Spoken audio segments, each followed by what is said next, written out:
Hello listeners. Today I will be presenting a short presentation on combined stress in plants, its challenges and perspective.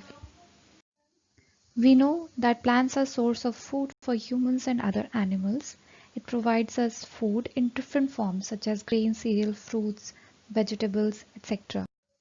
So first let us look at the global hunger index, which will help us to understand the problem we are currently facing globally. Africa and Indian subcontinent is currently facing a serious hunger issue, and with increase in population we need to devise and implement new strategies to solve this issue. To achieve this, the biggest challenge is global climate change. Looking at this climate risk index 2020, we see that Indian subcontinent is extremely prone to climate change. Thus, we need to prepare ourselves to understand the implication of climate change on our agriculture to ensure food security. So again, to highlight the importance of agriculture in India, agriculture here in our country provides food and largest source of employment. So with change in climate condition, food security of our future generation is at stake, and efforts are required to increase our agricultural productivity and make farming more adaptable to the changing environment.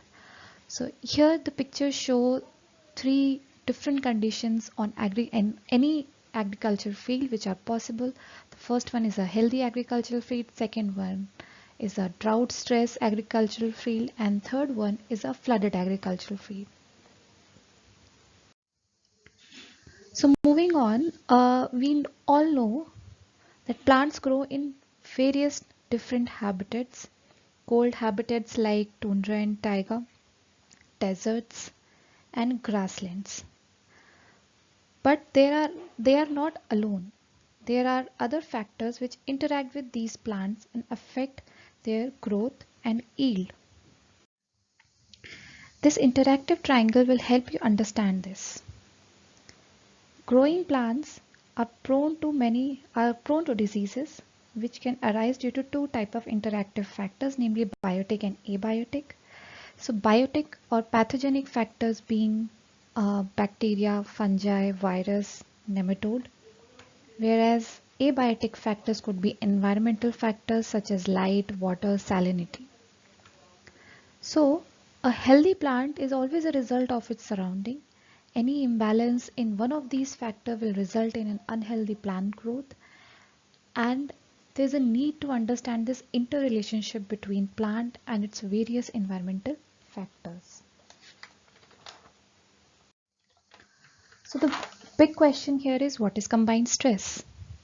So any deficiency, toxicity of two or more biotic or abiotic factors occurring simultaneously, or if they have a certain period of overlap in their occurrence, can cause stress among plants, which is generally more deleterious for plant growth and yield. So this is just a very simple experiment to observe effect of combined stress for the audience.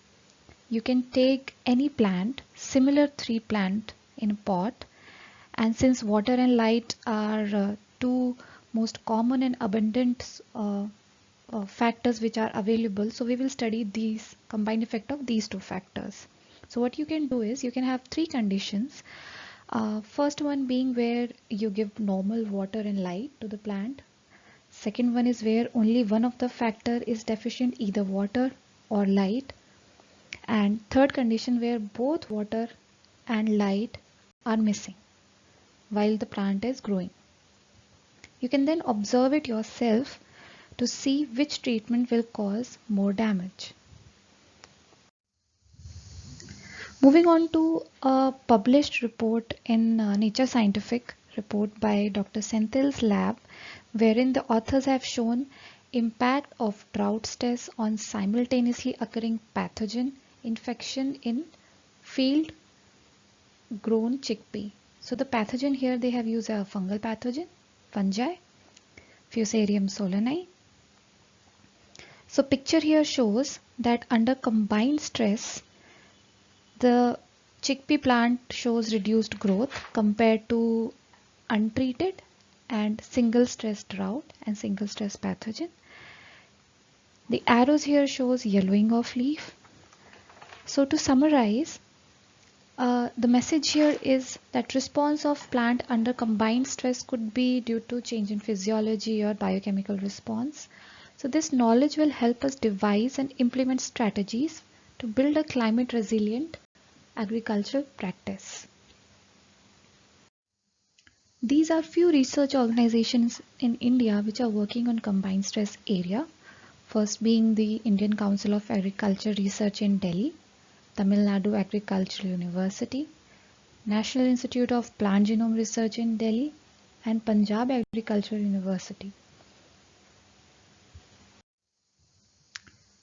So at the end, I would like to thank the audience for their patience, and I would like to end with a quote which our great father of India's great green revolution gave, that if agriculture fail, everything else will fail.